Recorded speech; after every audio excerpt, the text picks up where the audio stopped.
Paglabas nga ng aparato, apat na kabayo ang nag-uunahan sa bandera, pero ang nauna dyan si Bullet, sinusundan ni Eunice and Aya. And in fourth position, Time for Music, Sky Lover rushing up now is Caloocan Sap, then followed over by Lord Luis and Unafraid. Bullet, Eunice, and Naya fighting it out for the lead.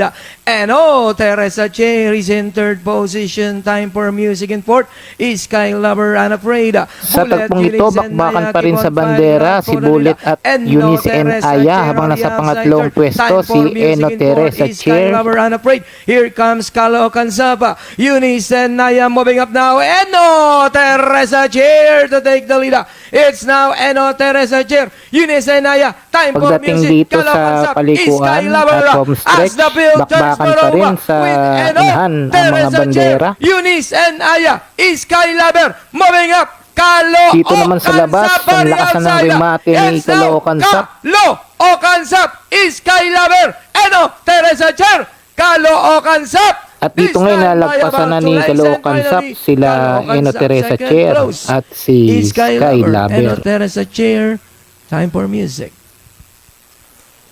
Alright, crossing the wire first. Number 4, that is Caloocan Sap, nirenda ni Jackie Dan Camaniero. Then, dikit tayo sa segundo between Sky Lover and Eno Teresa Cher.